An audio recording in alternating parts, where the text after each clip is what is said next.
Le journal.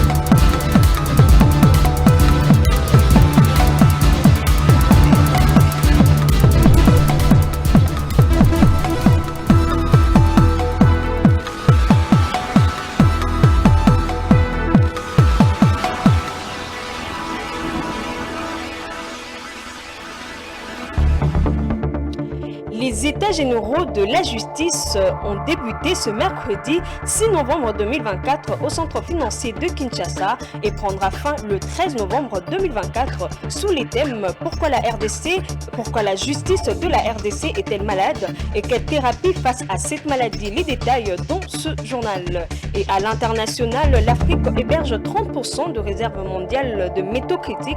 Quelques pays tels que la RDC, le Ghana, la Zambie affichent des ambitions dont la production locale. Les détails, vous l'aurez dans ce même journal.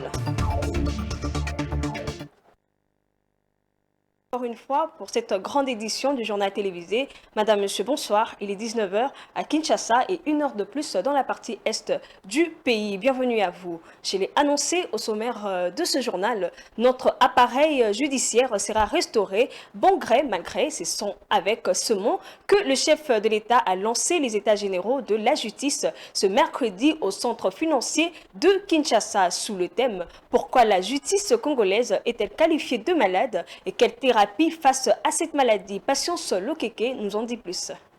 Des États généraux de la justice en République démocratique du Congo. C'est le président de la République, Félix Tshisekedi lui-même, qui a donné le go des travaux des États généraux de la justice. Ces assises ont pour thème « Pourquoi la justice congolaise est-elle qualifiée de malade? Quelle thérapie face à cette maladie ?» Les travaux iront jusqu'au 13 novembre prochain. Lors de sa prise de la parole, le chef de l'État congolais, président, a laissé entendre que sa présence... Lors de sa prise de la parole, le chef de l'État congolais, président, a laissé entendre que sa présence à ces assises est le symbole de son engagement ferme à restaurer un secteur qui a perdu son prestige. Pour Félix Tshisekedi, il s'agit aussi de se mettre en adéquation avec les Saintes Écritures qui consacrent la justice comme un vecteur d'élévation d'une nation. Ma présence en ce lieu n'est pas un simple acte protocolaire destiné à être inscrit dans les lettres de noblesse du ministère de la Justice.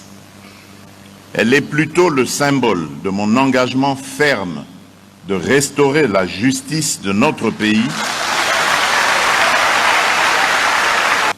afin d'être en adéquation avec les Saintes Écritures qui consacrent la justice comme un vecteur d'élévation d'une nation,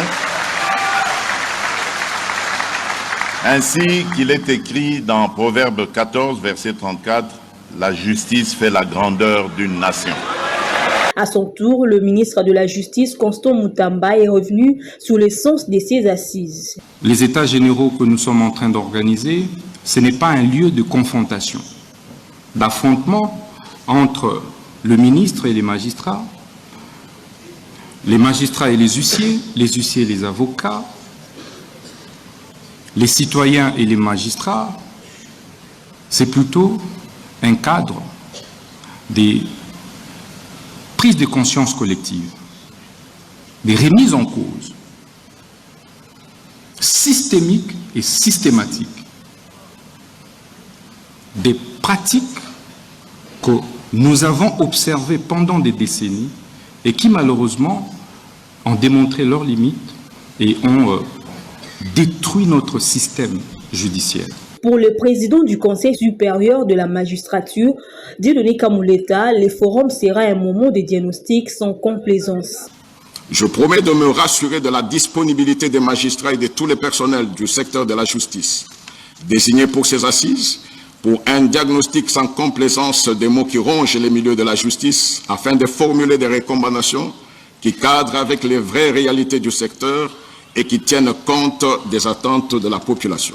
Pour les uns et les autres, les États généraux de la justice constituent le début d'une thérapie de choc pour un véritable établissement d'un État de droit. Sécurité et diplomatie, il faut donner plus de moyens au FARDC afin d'imposer la force et ainsi négocier en position de force. C'est la réaction du professeur Dadi Saleh, enseignant à l'université de Goma, aux avancées diplomatiques pour la recherche de la paix entre la RDC et le Rwanda. Pour lui, négocier en position de faiblesse ne servira pas la cause de la paix en République démocratique du Congo. Le professeur Dadi Saleh est interrogé par Patrick Ilunga. Nous félicitons les Wazalendo, la force armée de la défense RAD, et nous félicitons énormément nos FARDC qui sont en train de se battre matin, midi, soir. Et c'est un vrai combat qui est en train de se passer, ce n'est pas du tout un jeu. Mais cela étant, nous pensons qu'avec cette application de l'article 63, le président de la République, qui est le garant de la nation, le chef des armées, avec les gouvernements, devait donner un peu plus de moyens, largement plus de moyens au FARDC ainsi qu'au Wazalendo pour que nous puissions mieux y arriver.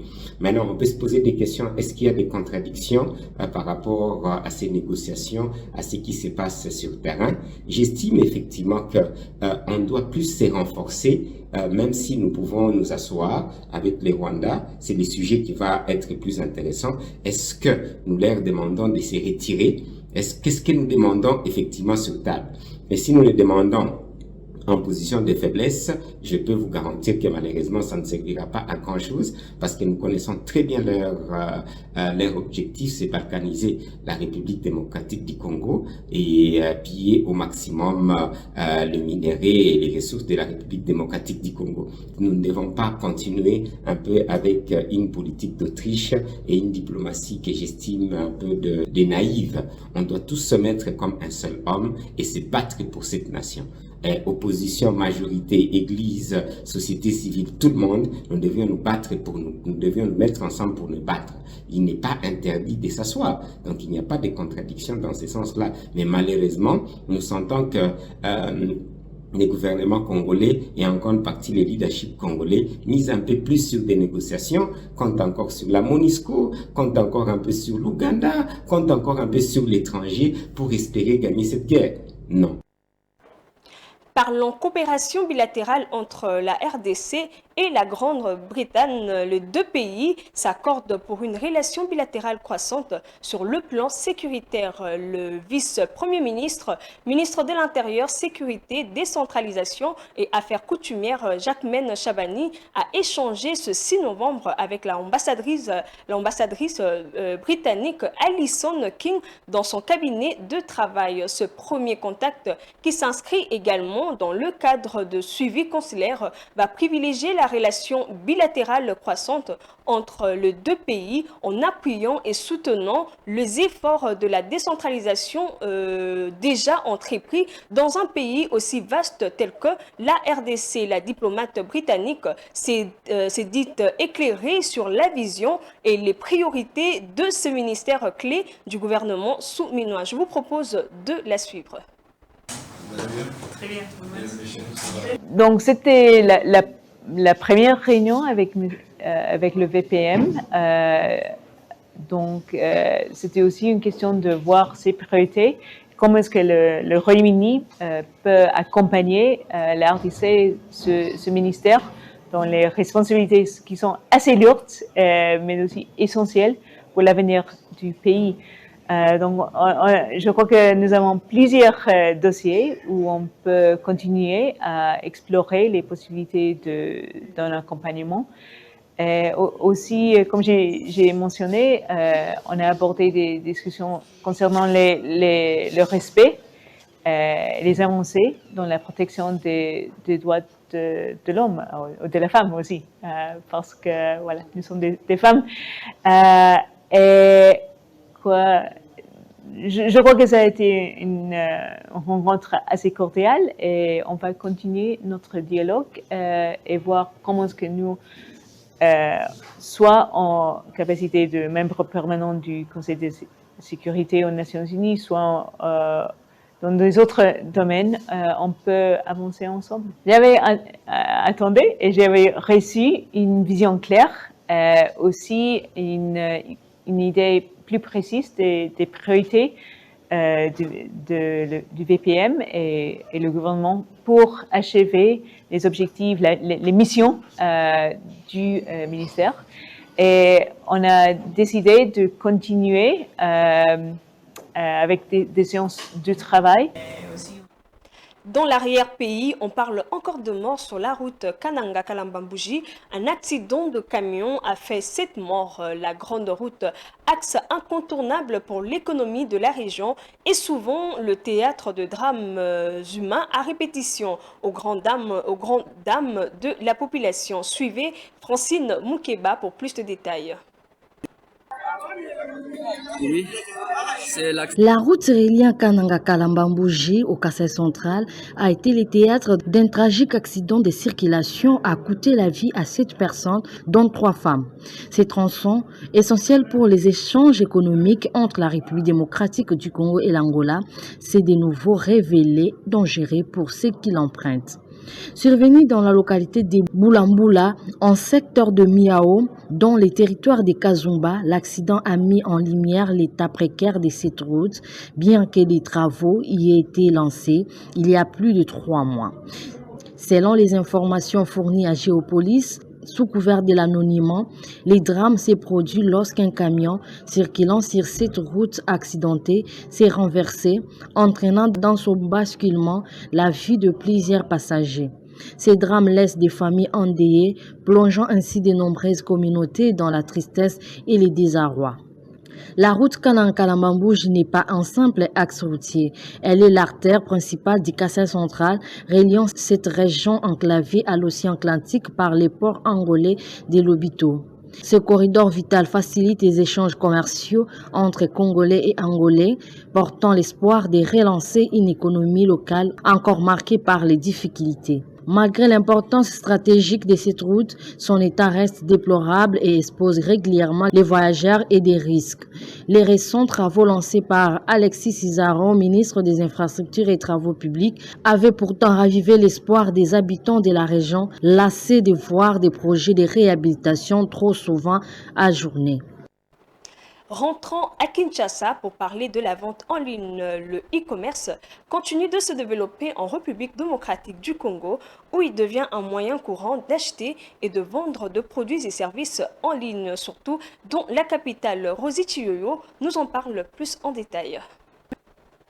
L'e-commerce en ligne ou e-commerce n'est pas simplement un moyen d'échanger de biens et services. C'est une révolution qui redéfinit notre rapport à la consommation. En République démocratique du Congo, cette pratique émerge comme une bouffée d'air frais, permettant aux consommateurs d'accéder à une multitude de produits sans avoir à se déplacer. Les avantages que nous obtenons dans la vente en ligne, c'est que ça nous donne la visibilité et ça nous permet d'être en contact avec plusieurs personnes.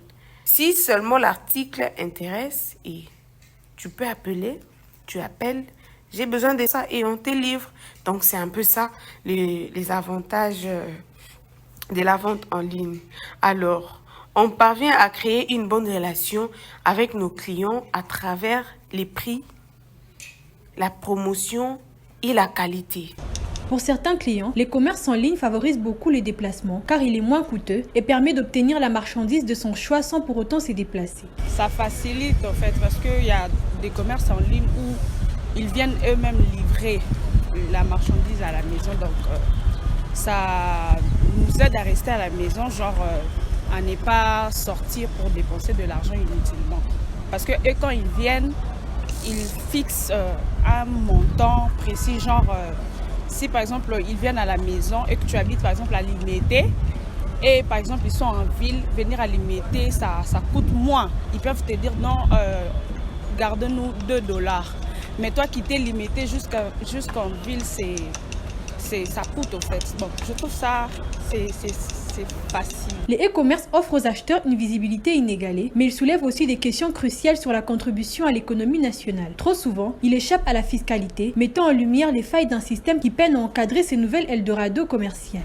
La plupart de personnes qui sont dans ces marchés-là, ils ne sont pas identifiés par l'État, par le gouvernement, Deuxièmement, ils ne payent pas les taxes et les impôts. Par conséquent, les commerces électroniques se retrouvent dans un système informel en République démocratique du Congo, ce qui nous pousse à dire que c'est les commerces électroniques, d'autant plus que ce n'est pas structuré en RDC, c'est un manque à gagner pour l'économie congolaise. Au-delà de tous ces bienfaits, la vente en ligne favorise également la commercialisation de produits dangereux ou illicites, ce qui pénalise de nombreuses marques. Et puis, dans le domaine sportif, la RDC, le FCF Mazembe de la République démocratique du Congo est au Maroc depuis le week-end dernier pour prendre part à la 4e édition de la Ligue des champions féminine de la CAF 2024. Les Congolaises se sont entraînées à El Jadida le mardi 5 novembre sur la direction du coach Lamia Boumedi sur la pelouse du stade El Abd. Suivez. Le football club féminin Mazembe a entamé mardi 5 novembre ses séances d'entraînement à El Jadida au Maroc où il participe à la phase finale de la Ligue de champions de la CAF féminine. Les 22 joueuses du club louchois se sont entraînées sous la direction du coach Lamia Boumedi sur la pelouse du stade El Abd. Pour leur deuxième participation en 4 éditions, le Congolais du TP Mazembe veulent aller le plus loin que possible. Pour y arriver, Mazembe compte y aller match par match. Logé dans le groupe A, le TP Mazembe entre en lice samedi 9 novembre 2024 contre l'équipe sud-africaine de l'University of Western Cape qui est à sa première participation. La rencontre aura lieu à 15h heure locale, 14h JMT. Le même samedi, l'équipe hôte l'AS FAR du Maroc affrontera les Aigles de la Médina du Sénégal à 18h heure locale, soit 17h GMT. Ces deux rencontres se dérouleront au stade Mohamed El Abdi d'El Jadida dans le cadre du groupe A. C'est avec cette information que nous ouvrons la page internationale. Traversons les frontières, madame, monsieur.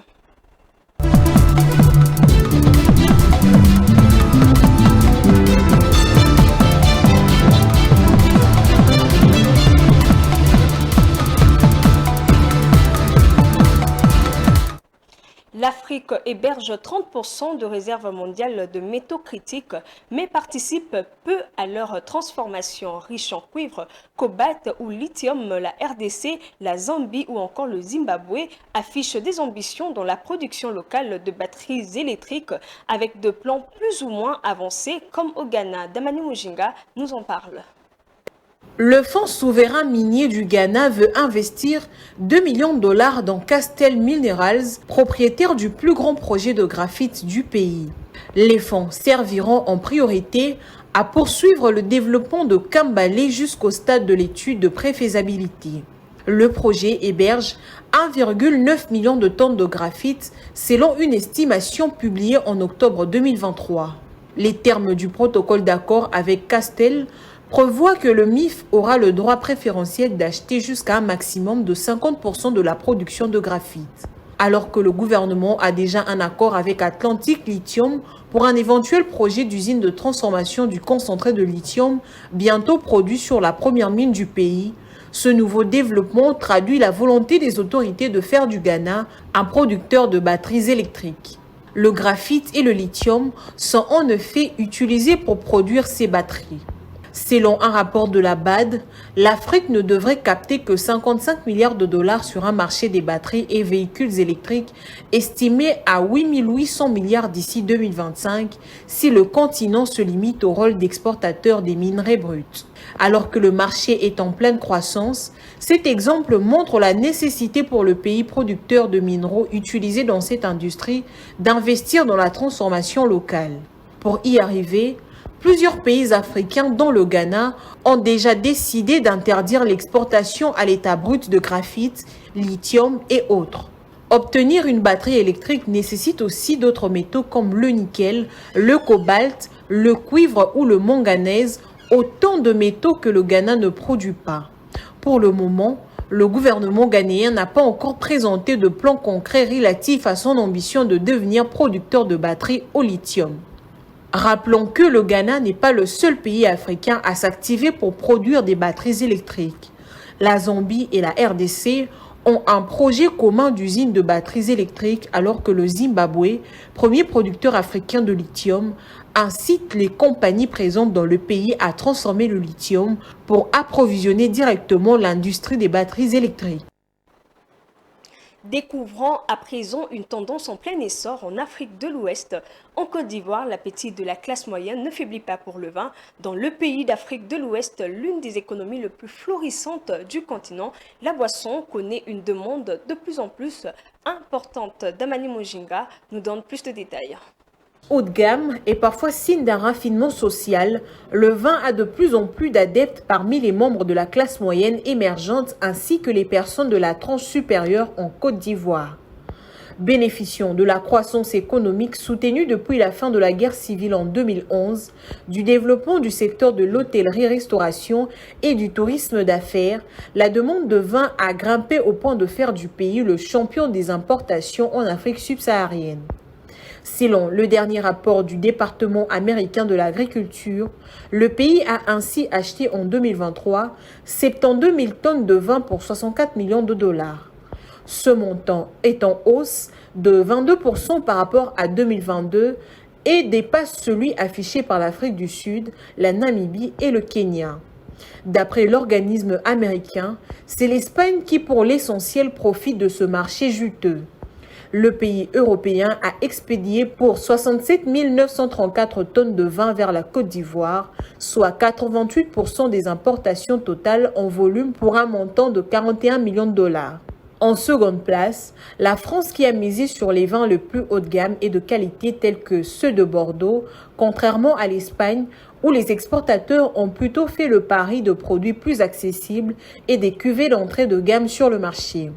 Si globalement le marché ivoirien du vin est prometteur avec la croissance de la classe moyenne qui devrait tirer encore les ventes dans les prochaines années, le département américain de l'agriculture souligne qu'il y a quelques nuages à l'horizon, à commencer par le coût élevé lié aux importations qui pénalisent l'accessibilité aux consommateurs. Dans le pays, en effet, la boisson fait partie des produits de consommation les plus imposés avec notamment de droits d'accise de 35%, une TVA de 18% et les droits d'importation de 20% ou encore une surtaxe de 25% sur les importations. D'après les données rapportées par l'organisme américain, entre 60 et 75% du prix de vente au détail du vin importé est formé par les taxes et les droits.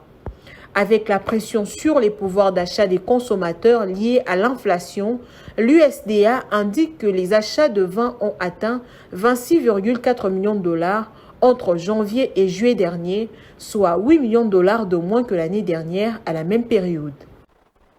Comme à l'accoutumée, lecture de quelques journaux parus ce mercredi à Kinshasa. Avant de nous séparer, voici la revue de presse, sélection et commentaires Blette Kouzoula.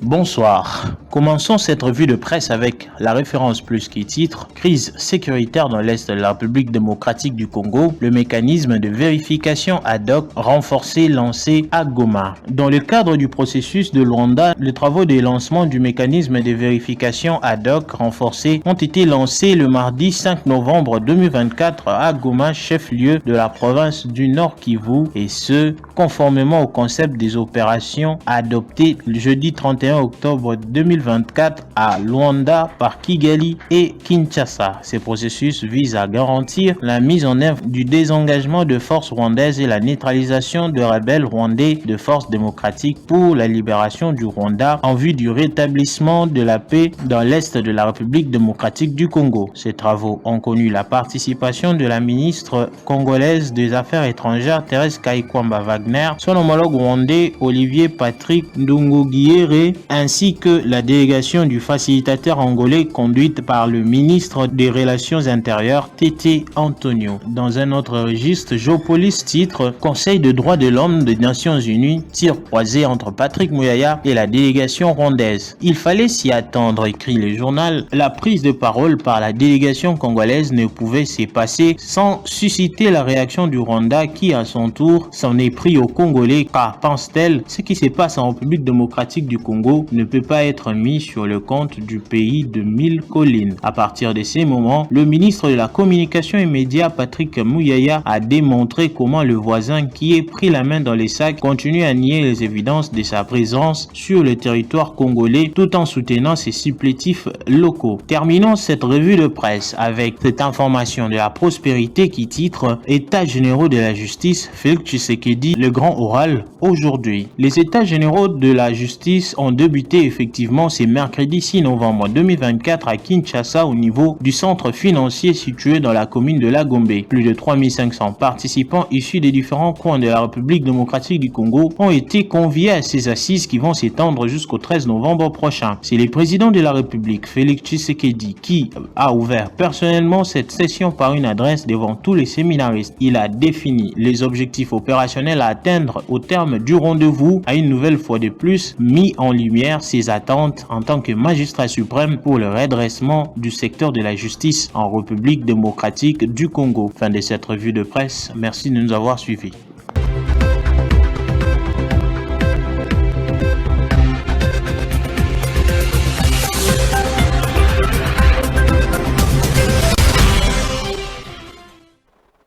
C'est la fin de ce journal, Madame, Monsieur, mais avant de nous séparer, voici le rappel de principaux titres. Les États généraux de la justice ont débuté ce mercredi 6 novembre au centre financier de Kinshasa et prendra fin le 13 novembre 2024 sur le thème « Pourquoi la justice de la RDC est-elle malade et quelle thérapie face à cette maladie ?» Et à l'international, l'Afrique héberge 30% de réserves mondiales de métaux critiques. Quelques pays tels que la RDC, le Ghana, la Zambie, le Zimbabwe affichent des ambitions dont la production locale. Ce journal est complètement fini. Madame, Monsieur, merci de l'avoir suivi. Bonne suite de programmes sur votre chaîne Géopolis Télévision. Portez-vous bien.